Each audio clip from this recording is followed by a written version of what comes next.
মালিক আজকের তওবাকে উম্মতের তওবা হিসাবে গণ্য করেন। আপনি আমাদের উপরে বড় নারাজ হয়ে গেছেন।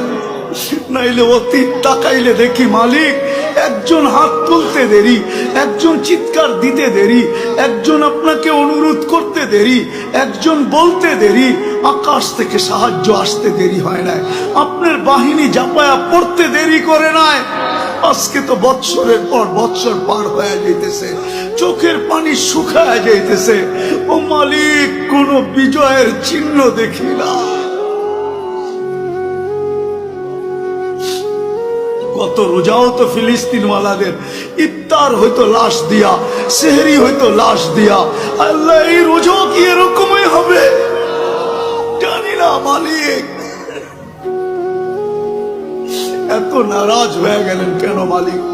এত নারাজ হয়ে গেলেন কেন? বেশক আমরা শাস্তির যোগ্য, অস্বীকার করি না, কিন্তু আপনি শাস্তি দেন না। আপনার হাবিবের দুশ্মন, আপনার দুশ্মন, আমাদের দুশ্মন, ইসলামের দুশ্মন, কোরআনের দুশ্মন, হাদিসের দুশ্মন, সমস্ত কিছুর দুশ্মন, এদের মাধ্যমে আমাদেরকে পিটা খাওয়ান কেন মালিক? কেন মার খাওয়ান? কেন ওদের হাতে আমাদেরকে বেইজ্জত করেন? কেন আমাদের মা বোনদেরকে বেইজ্জত করান? কেন দুধের শিশুর রক্ত জড়ে ওদের হাত দিয়া?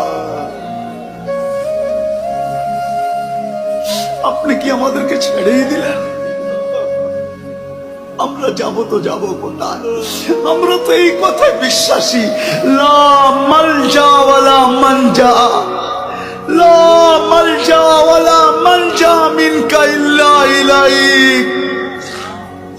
ডাইনে দেখি তো আপনাকে দেখি, বামে দেখি তো আপনাকে দেখি, সামনে দেখি তো আপনাকে দেখি, পিছে দেখি তো আপনাকে দেখি, উপরে দেখি তো আপনাকে দেখি, নিচে দেখি তো আপনাকে দেখি, নিচের দিকে তাকাই তো আপনাকে দেখি, ভিতরে তাকাই তো আপনাকে দেখি, বাহিরে তাকাই তো আপনাকে দেখি। আপনাকে ছাড়া তো কাউকে আমরা চিনি না মালিক।